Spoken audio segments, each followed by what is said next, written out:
So you want to discuss this racism stuff? Let's talk about it. I'm in an interracial marriage, okay? So I have some precedents here to talk about it. And I used to live in the Deep South in Georgia. I moved, I grew up in the West in Wyoming, of course, and after I graduated high school, moved out to Illinois. And in my 20s, I moved to Georgia, about a little over an hour west of Atlanta area, to an isolated small town and county, which at the time, I believe, was third or fourth in the country as being considered the third or fourth most racist county in the country. A lot of KKK down there. We set up an outreach for single moms and children. And at some point, they had sent in a black undercover FBI agent, and the KKK decapitated him. So I got a real eye-opening jolt at how alive and real, racism is in this American society and culture. And now we're back with this in the forefront again. But at the time, I was doing a lot of outreach and work on college campuses and universities. And for a couple of years, I was the co-chaplain of West Georgia State University football team. And so two of my closest buddies were one of the quarterbacks, black quarterback, and then a black big old boy center who we affectionately nicknamed Cornbread. Great guy, big heart.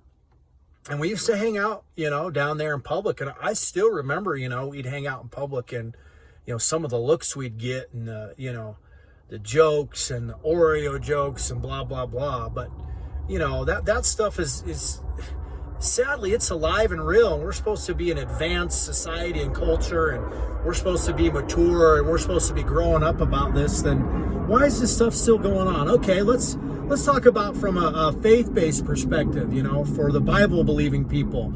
A scripture that says there's no race, there's no color, there's no creed, but we're all one in Christ. Okay, let's go back to non-faith-based people. And I meant to grab my Law of Nations book.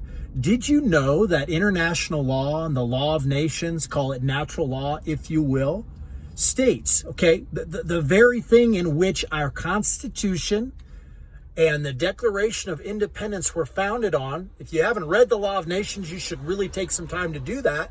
But it states that we are all brothers and sisters. So I guess, what I'm trying to say here is, why are we trying to differentiate at all? Okay? Black lives matter. Yes. White lives matter. Yeah. Every life matters, man. Every human life matters. It's valuable. Stop trying to distinguish and differentiate if natural law, if the law of nations declares that we are all supposed to be living as brothers and sisters one to another under the sun in equality, treating each other with dignity and honor and respect.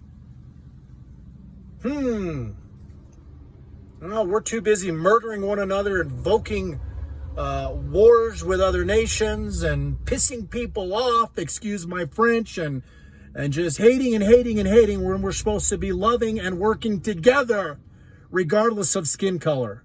So yeah, it gets me fired up. And, we need to see that there's a lot bigger scope and picture in play here, and get out from under the distractions and really focus on what truly matters.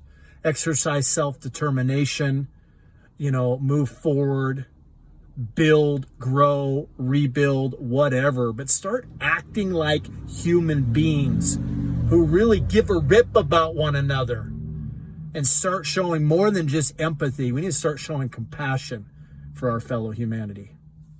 That's all I'm going to say about that.